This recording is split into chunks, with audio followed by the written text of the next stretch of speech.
Halo teman-teman, balik lagi di podcast Anak Gawang. Podcast yang konon menjadi pertimbangan PSSI sebelum mengambil keputusan. Hari ini masih sama kayak kemarin, gua Johan, Kang Ikin sebagai narasumber nasional dan Bang Arif. Hari minggu ini kita mau bahas apa, Bang? Yang menarik. Seperti biasa. Apa?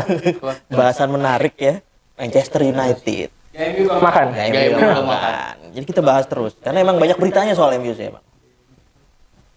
Apa yang menarik dari MU minggu ini? Kekalahan dari Newcastle dari Premier League dan itu kan berujung kepada sorotan kepada Ten Hag, ya kan? Setelah kekalahan itu udah banyak orang tuh kayak MU udah apa ya? Kayak udah pemain itu nggak ada bermain untuk Ten Hag gitu kan. Kayak beberapa gestur pemain tuh kayak Anthony Martial, kayak Marcus Rashford, itu mereka nggak mau lari gitu kan, nggak mau ngepres, nggak mau jalanin instruksi Ten Hag. Dan di Newcastle dominan, menang 1-0. Setelah itu muncul berita-berita negatif tuh soal MU kan. Seperti biasa leak-leaknya keluar di kamar ganti yang bilang 50% udah pada nggak setuju Ten Hag latih lagi. Sampai akhirnya press conference pun beberapa media diboikot kan, nggak boleh datang gitu kan. Jadi ya ini sorotan ke MU-nya lebih kepada ini internal gitu. Mungkin ngeliatnya gimana kan performa MU yang jelek terus ujung-ujungnya keinian juga pelatih. Ya. Gua lihat sih kemarin juga main bukan cuma kalah ya, bukan cuma sekedar kalah, bahkan mainnya pun jelek ya, Bang. Jadi emang layak kalah gitu MU kemarin. Nge-shoot ke gawang Newcastle aja susah banget kelihatan. Shoot on targetnya cuma satu ya, Bang. Targetnya cuma satu dan itu tadi seperti yang dibilang Bang Arif ya, momen Martial melawan Ten Hag itu lucu banget gitu. Pelatih dilawan sama pemainnya. Jadi merasa pemain itu merasa lebih tinggi dari pelatih gitu. Jadi ya itulah, dan pada akhirnya kan terbongkar tuh di media kan yang katanya tadi yang dibilang Bang Arif 50% squad MU sekarang dikabarkan sudah tidak mendukung Erik Ten Hag gitu kan. Cuman tapi kan belakangan udah dibantah juga kan sama Erik Ten Hag bahwa kabar itu nggak benar. Tapi kalau masalahnya kayak berulang gitu kan, selalu pelatih yang jadi ini. Kalau lu ngelihatnya mendingan yang di-cut pelatihnya apa ya, pemain-pemain yang ngelawan-ngelawan aja kayak Rashford, Martial, ditendang-tendangin aja udah. Pertahanin Ten Hag gitu. Itu kan gimana? Kayaknya sih kayaknya permasalahan MU itu selalu berulang dan itu dulu gitu, Bang ya. Tiap main jelek pelatih yang dievaluasi, main jelek pelatih yang dievaluasi. Jadi berarti kan selama ini kayaknya kelihatannya memang masalahnya itu di pemain, bukan di pelatih. Karena siapapun pelatihnya kan udah dicoba nih oleh yang katanya legenda dan apa dalam tanda kutip bukan lembek ya apa ya, nggak sekeras Ten Hag gitu kan kelihatannya, gagal. Dikasih yang keras kayak Ten Hag, gagal juga. Jadi maunya apa ya, kayak gimana gitu. Jadi menurut gua bahkan manajer sekelas Mourinho aja bilang dulu kan bahwa dia merasa dia dipertanyakan pencapaian lu sebagai pelatih tuh apa sih yang terbaik, juara Champions atau dia bilangnya apa, runner up di Premier League bersama MU. Mourinho loh, sekelas Mourinho, berarti itu kan menandakan bahwa hancur dalam tekanan di MU itu benar-benar gila. Dan kalau memecat pelatih ya balik lagi ke nol gitu. Menurut gua sih bukan solusi memecat Erik Ten Hag itu bukan solusi, apalagi di tengah musim. Jadi kalau menurut gua sih ngelihat sikon MU yang selalu berulang kayak gini ya masalahnya di pemain. Yang artinya berarti harus dirombak nih skuad, benar-benar yang bisa bekerja sama dengan pelatih gitu. Buang-buangin aja tuh pemain-pemain yang udah gajinya tinggi, nggak berkontribusi sama klub, nyari masalah mulu di luar kan, ruang gantinya jadi nggak kondusif. Kalau menurut gue sih gitu. Gak tau nih, kalau Bang Arif juga bikin Bang, bener poin-poinnya itu bagus. Maksudnya emang yang disalahkan di sini udah harusnya memilih satu pihak itu antara Ten Hag pemain. Sekarang mendingan bela pelatih karena mau sampai kapan gitu terus kan. Sejak eranya Ferguson tuh ada David Moyes, ya kan, ada Louis van Gaal, ada Mourinho, terus ada Ole juga gitu, dan kisahnya sama terus, muter di situ terus. Jadi ketika MU lagi jelek, tiba-tiba ada leak gitu kan, leak pemain nggak suka lah sama Ten Hag gitu. Ya dulu ada Liga, ada Pogba dibuang-buangin, sekarang ada lagi kayak gini lagi kan. Gue malah berpikir nih kayak strateginya Glazer juga gitu loh, munculin leak ke media-media biar ada alasan untuk mencari pelatih baru lagi, terus menang lagi, bagus lagi, terus hancur lagi gitu kan. Jadi sekarang lebih baik ya disorotin pemain-mainnya gitu loh. Ini Rashford kita sorot, ini musim lalu 30 gol loh. Kenapa dia nggak mau lari kejar lawan? Yang simpel-simpel gitu aja.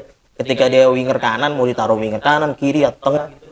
Tapi ketika di zona lu ada pemain lari, ya lu lari gitu, bukannya lu jogging jalan kaki. Walaupun ya tanda kutip lawan Newcastle kemarin mungkin ada kendala kayak kan gak jadi naik pesawat tuh, naik bus jadinya kan. Perjalanan mungkin itu faktor, kita nggak tahu juga. Tapi untuk pemain kayak Rashford, dan ini gue juga setuju sama ucapannya si Carragher. Carragher dia bilang apa pemain lokal harusnya jadi leader, apalagi usia Rashford udah bukan usia muda lagi kan, 26 27 kalau nggak salah. Jadi dia harus jadi lead gitu, jadi squad sekarang. Rashford udah gak bisa menempatkan diri dia sebagai Ya, wonderkid udah, ya. betul. Dia kayaknya masih merasa dia wonderkid gitu. Padahal udah secara usia udah termasuk pemain senior. Harusnya senior. Kalau ini sikapnya Ten Hag yang kayak selalu apa ya, ngelindungin lah, kayak si Onana blunder dia masih ngelindungin. Dia bilang ini kesalahan itu, tapi kata Peter Schmeichel ya ini memang Onananya aja yang nggak bisa ngertiin. Itu gimana dengan apa kayak itu pelatih yang bagus selalu ngelindungin ini gimana? Gua dulu Ya. Kalau itu juga sih yang jadi Ten Hag pun ya, Ten Hag pun bukannya tanpa celah ya, bukan berarti apa Ten Hag gak boleh dikritik gitu atau Ten Hag gak pernah salah, enggak juga, karena beberapa kali juga Ten Hag sepertinya salah nyusun starter ya kan Bang, atau pergantian pemain yang salah, termasuk ya itu dia gua pun juga mempertanyakan kenapa kenapa nantinya kan bahkan jadi kayak ada kecemburuan gitu kan. Jadi kayak si Jadon Sancho sampai dikeluarin sementara si Onana. Iya, karena kan secara performa kelihatannya harus coba dikasih kesan bahwa ya lu kalau mau main terus ya lu harus tampil bagus. Karena kan malah jadinya gua main jelek juga jadi pilihan utama gitu kan. Itu kan jadi gak bagus juga gitu untuk klubnya, sekalipun meskipun mungkin entah ya, gue gak tahu kualitas Onana dan Bayindir apa sejomplang itu sehingga Ten Hag gak mau rotasi, atau kabarnya kan Bayindir juga secara secara permainan katanya mirip De Gea ya, yang distribusi bolanya gak kurang lah dibanding Onana, sedangkan Ten Hag kan sistem permainannya harus dari bawah, dari kiper. Mungkin itu jadi pertimbangan dia. Cuman dengan performa Onana yang selalu gini, gue rasa harus kali-kali dikasih semacam pukulan lah, bahwa ya lu juga bisa dicadangin sama gue gitu. Kalau menurut gue sih gitu. Jadi kayaknya Altay Bayindir seenggaknya harus dikasih kesempatan lah. Sayang sih kemarin Carling udah gugur ya. Harusnya di situ tuh dicoba. Kalau enggak FA Cup masih ya. Iya, atau kan nanti kan Januari itu kan dari Piala Afrika tuh. Onana kemungkinan kan itu bisa ikut Kamerun kan. Kalau emang dia ikut Kamerun kan katanya takut kehilangan tempat, itu kan berita media. Tapi kalau misalnya dia ikut ke Kamerun ke Piala Afrika ya otomatis Bayindir kan pasti. Mungkin pikirannya enak begitu kali, udah gue mainin aja sekarang. Ntar juga main. Apa isu terbarunya Ten Hag sekarang lagi ngelawan media. 4 media kan. Apa Manchester Evening News, Sky Sport sama ESPN. Satu lagi apa lupa Mirror. juga. Mirror. Ya. Gue ngeliatnya ada apa ya, dilema ya, sebenarnya bisa jadi blunder karena kan di Inggris itu media kayak sangat menentukan, dijelekin tiap hari, lama-lama ya fansnya juga ngikut. Lalu ngeliatnya gimana dengan beraninya manajemen apa Ten Hag ya kalau kayak gitu ya? Gue ngutip sih omongannya Ferguson waktu itu nongol di Twitter sih, relevan juga, dibilang media itu kan memberitakan kebenaran gitu, bukan mengarang-arang tanda kutip gitu kan, bukan mengarang-arang ya. Mungkin dari sudut pandang MU kan itu, dari dia sampai buat pernyataan MU kan 4 media yang diboykot itu alasannya dia bukan karena dia memberitakan berita yang nggak disukai MU, tapi karena memberikan kesempatan buat MU ya untuk konfirmasi, untuk membuktikan kebenaran gitu kan. Itu Dewan Pers Inggris nih. Dan itu diboykot setelah itu. Tapi emang kalau terlepas dari lanjutin omongan Ikin tadi, beberapa pilihan Ten Hag memang dipertanyakan sih. Maksudnya kayak ya balik lagi kayak lawan Newcastle kemarin, back kirinya itu Dalot kan. Dan itu ada Reguilon di bangku cadangan yang pure back kiri, kaki kiri juga gitu kan. Kenapa nggak dimainin Reguilon? Dan back tengah malah nempatin Luke Shaw. Ya. Kalau back tengah oke okay, gitu lah. Karena memang Luke Shaw musim lalu pernah main jadi back tengah. Iya. Tapi ini Reguilonnya dicadangin ya kan. Terus habis itu ya Onana terus itu dimainin terus. Mungkin ya filosofinya itu kali, dimainin kan terbentur. Nggak tahu kapan terbentur mulu kayaknya. Terbentuknya kapan? Nggak gitu. Akhirnya gitu.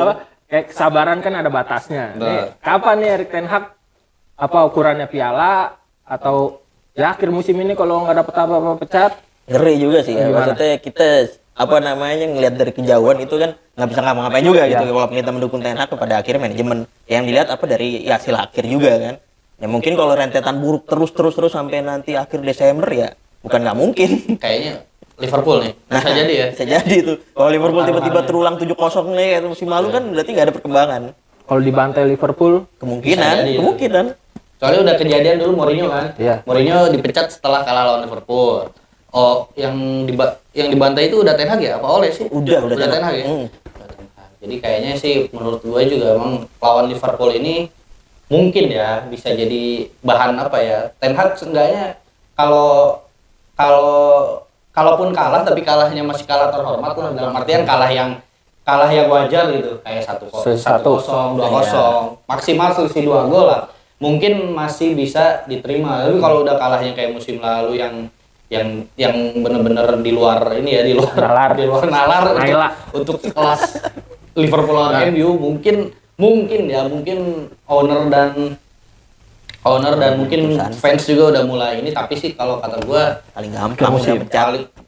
Gue sih tetap percaya yang tadi gue bilang itu, percaya jadi proses. maksudnya bukan kita harus lihat dia penyakitnya di mana gitu.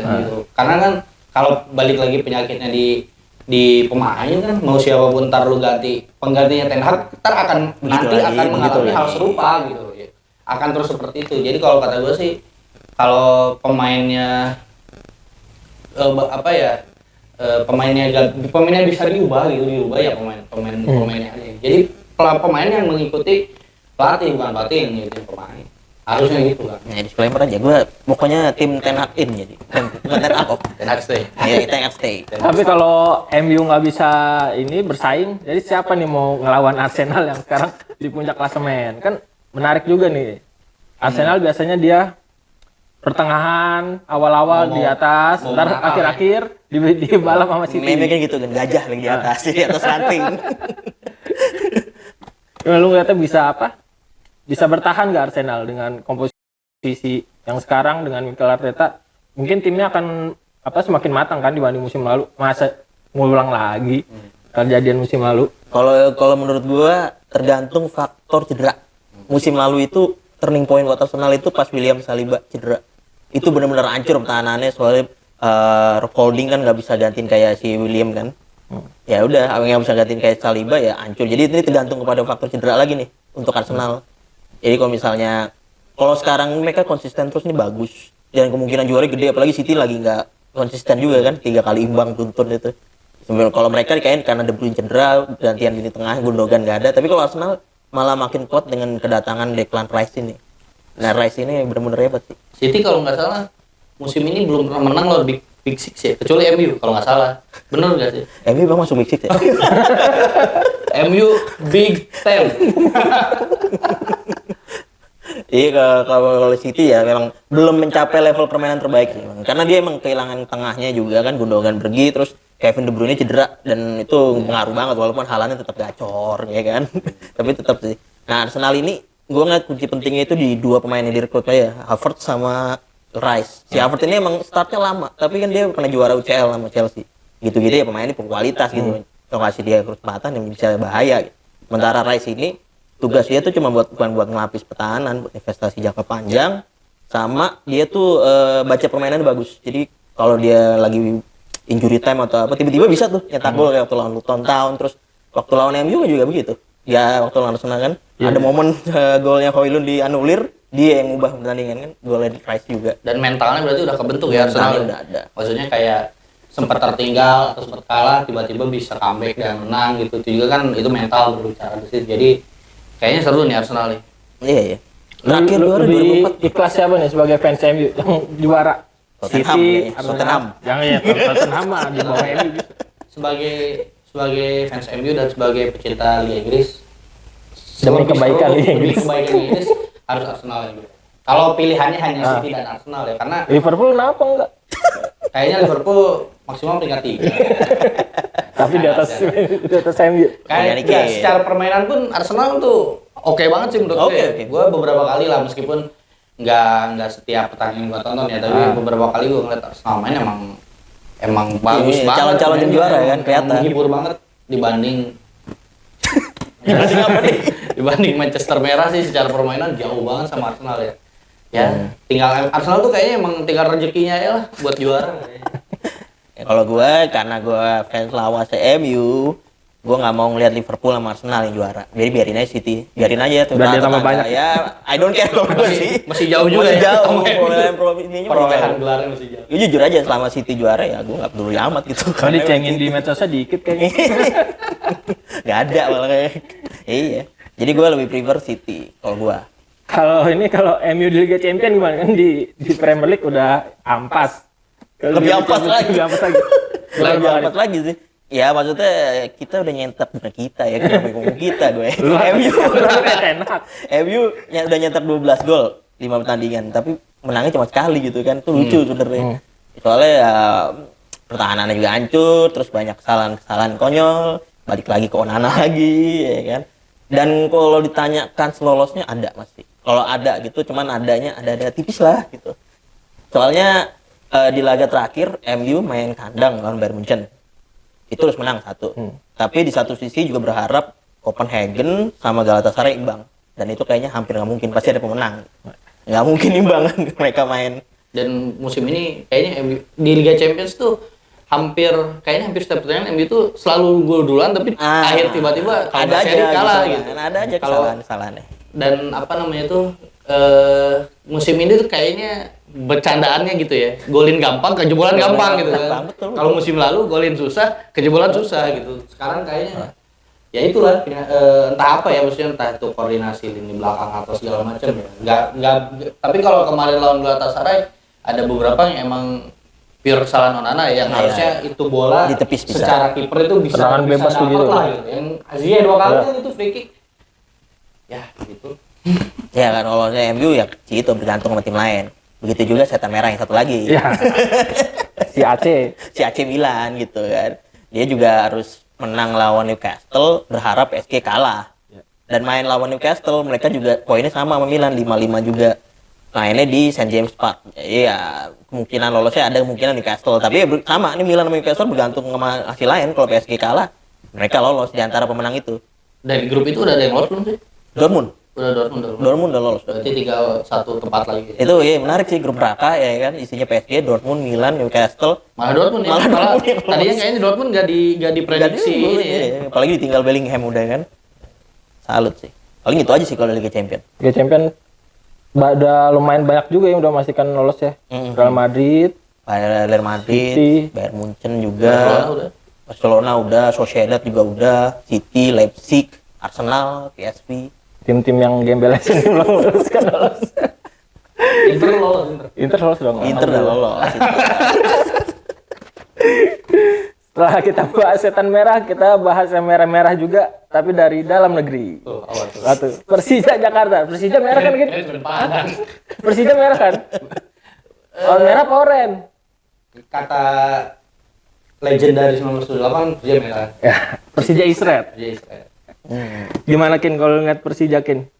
Yang sekarang. Kemarin baru seri ya melawan Persita. Tangerang, ya. Persita bawah juga kan?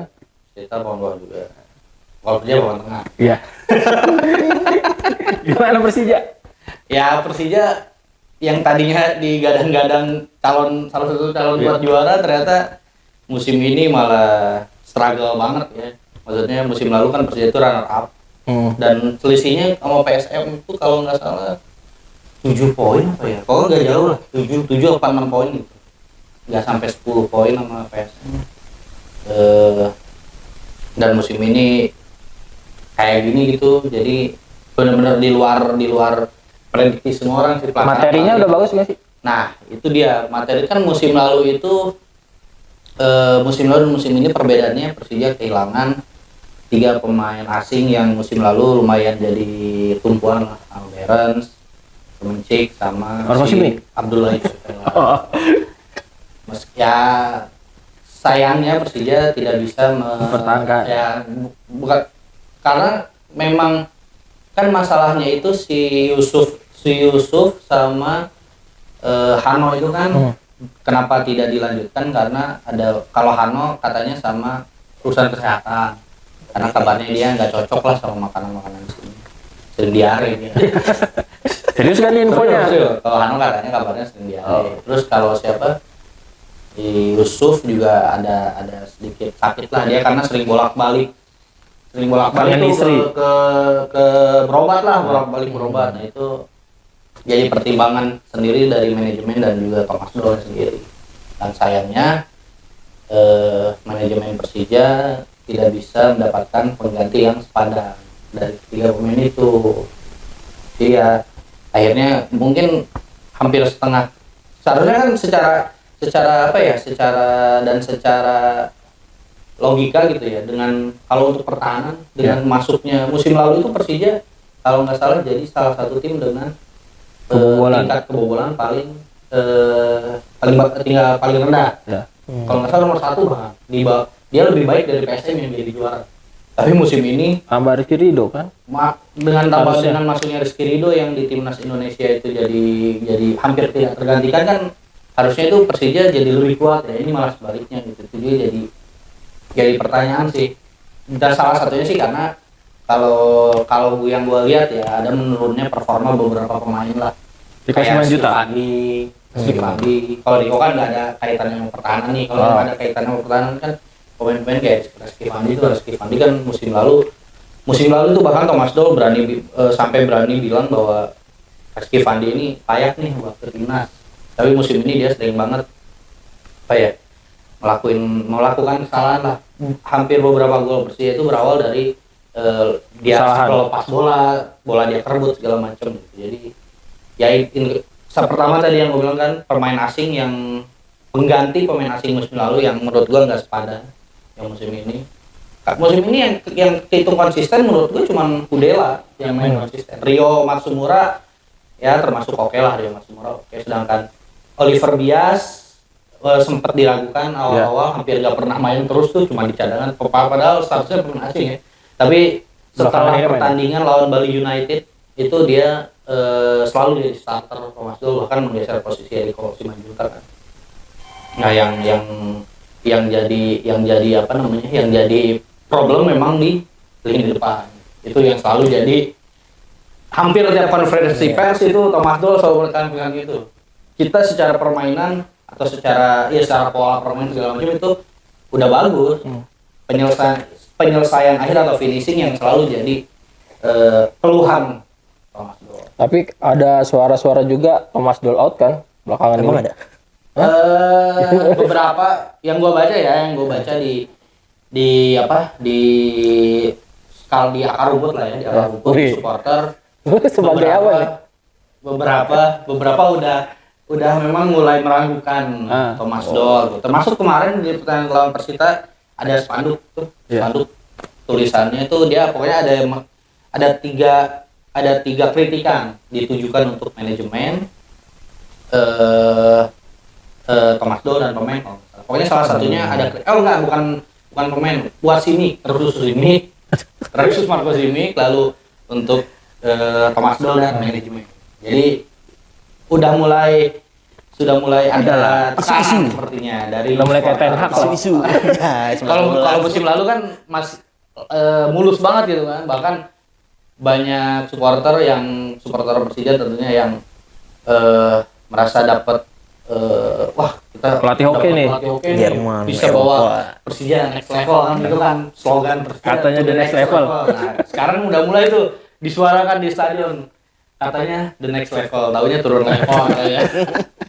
Tapi emang masalahnya lini depan kan. Di lini depannya kayak gue sempat nonton sih pas lawan Persita itu kemarin kan mainnya bagus gitu. Apalagi Rio Matsumura di menit-menit awal Dia gitu. kayak ketergantungan gak sih sama Rio?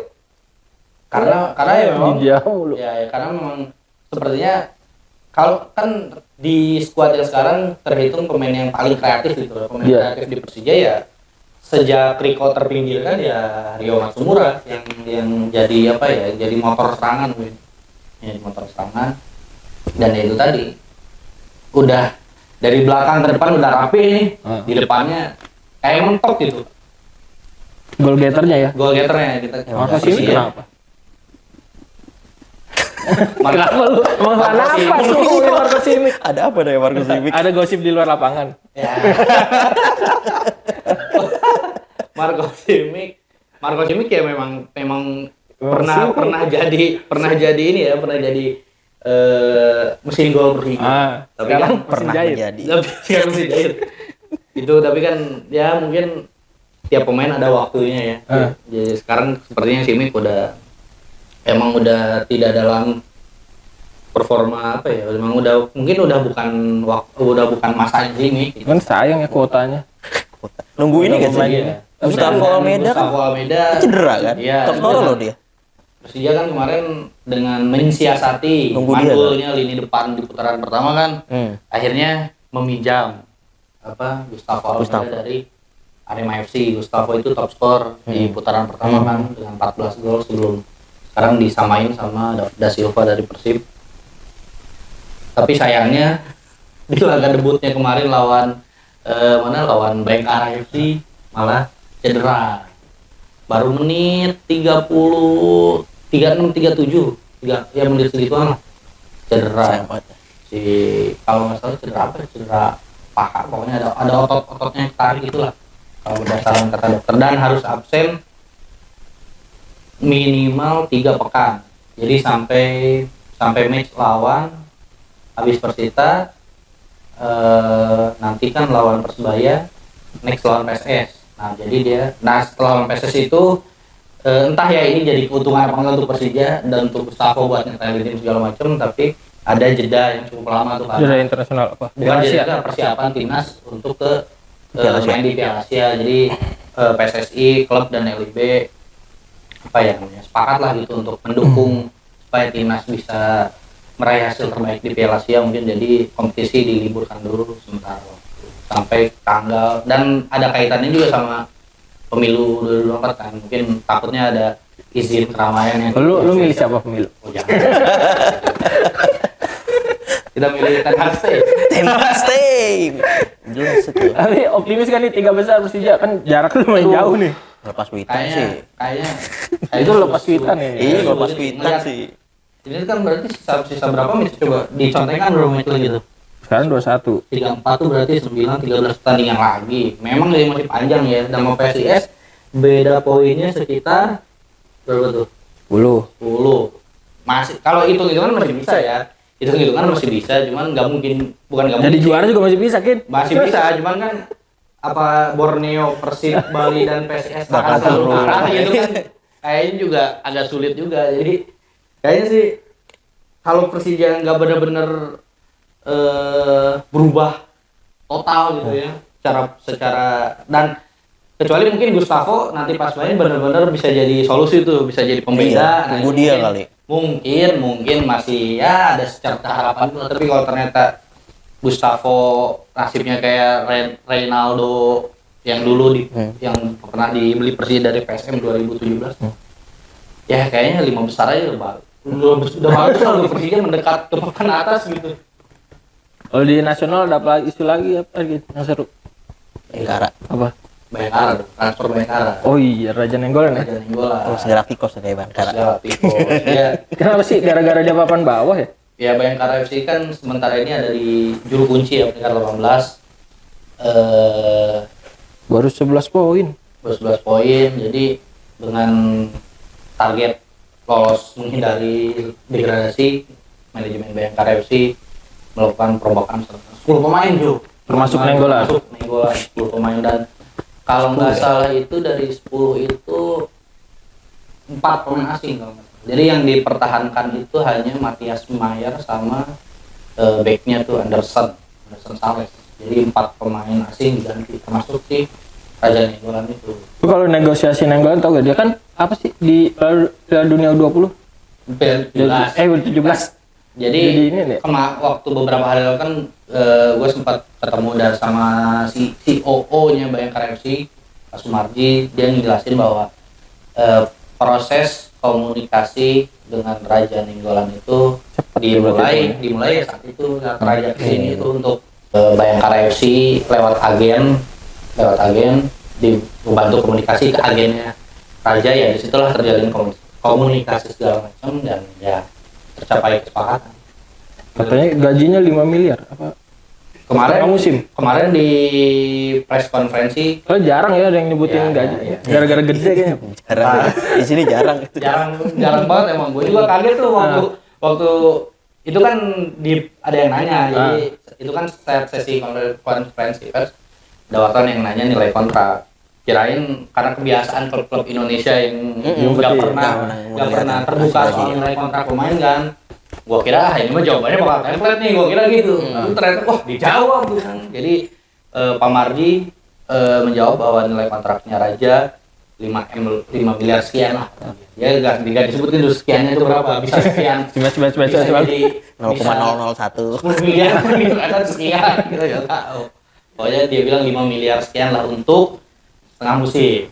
Banyak juga duitnya. Dan gua hitung ya, setengah musimnya itu berarti kan sisa sekitar berapa pertandingan tadi tuh? Sekarang 21 14 21 9 tambah 13 pertandingan.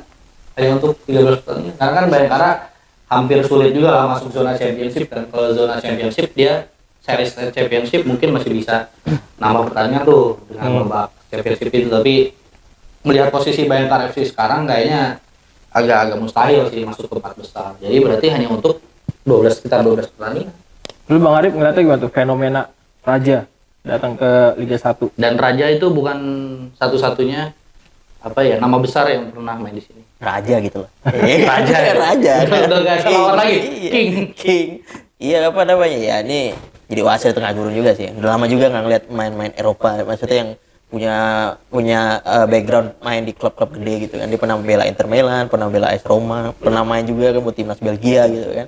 Jadi ya ini sebagai ini aja wasit juga gitu. Setengah persaingan, ada Nainggolan juga kan. Walaupun ya mungkin di Bayangkara juga bisa sering main ya. Kemungkinan mainnya sering dia bisa. Mungkin aja. Karena kayaknya untuk ukuran Liga 1 mungkin masih bisa lah ya. Untuk dengan fisik. Jadi dia kan kalau nggak salah main terakhir di mana Bang? Spal ya. Itu cuma setengah musim. Setengah musim Itali. Ya itu sih sempat dipertanyakan juga ya Jo. Buat yang sempat dipertanyakan bahwa yakin nih gitu dengan kondisi fisiknya itu Raja. Nah, cuman jawabannya katanya Raja itu setelah nggak main dari Spal itu katanya dia ada personal trainer lah, jadi dia latihan sendiri. Cuman soalnya jangan sampai ngerekrut karena nama besar gitu loh. Betul. Jangan sampai ngerekrut nama besar ya pada akhirnya cuma di bench doang gitu, nggak ngasih kontribusi gitu kan. Ya kalau emang dari penilaian kebugaran fisiknya siap ya oke gitu, karena Nainggolan punya pengalaman gitu. Dan dia langsung dibawa Jo ke Parepare Makassar. Ngapain? Karena kan Bayangkara FC pekan ke-22 ini akan melawan PSM Makassar di Parepare. Dan langsung dibawa ke sana. Kemarin berangkat. Makanya kan biasanya tuh kebiasaan mainnya itu kan baru hari Jumat kalau nggak salah. PSM Bayangkara itu, dan hari Selasa udah berangkat ke sana, itu kan lumayan jauh tuh. Biasanya kan kalau nggak H-2 bisa kuliner dulu ya. Kita nggak tahu kalau itu. Pokoknya H-2 kan tim-tim Indonesia itu H-2 tuh berangkat. Bahkan tim-tim kayak Persija, Mepet-mepet. Persib sekarang itu udah H-1 berangkatnya. Nah ini H-3 apa H-4 gitu. Mungkin salah satunya ya buat adaptasi Raja juga ya. Karena dilihat dari sosmednya di Instagram Bayangkara FC udah mulai latihan juga. Kalau gua ngeliat sih Raja masalahnya bukan misal fisik oke, tapi disiplinnya. Ya itu kan terkenal. Ya emang suka ngerokok tuh dia dikasih rokok apa nih di Indonesia? Emang senakal itu Bang Arif? Tatoan sih. Tatoan Tatoan. Enggak sih, enggak kalau di Inter dulu kayaknya, tapi ngerokok aja dulu ya. Ngerokok dulu ya. Katanya siapa yang gue pernah dengar tuh di Belgia, kalau nggak di timnas Belgia ya, katanya di khusus Raja dikasih hak istimewa itu katanya. Ada balkon segala macem untuk dia ngerokok gitu ya. Tapi kan itu pas dia masa prime time dia kan. Iya. Sekarang dia mungkin ya penting ada klub kali gue gitu, dia siap nampung gue lagi bayar gede gitu kan.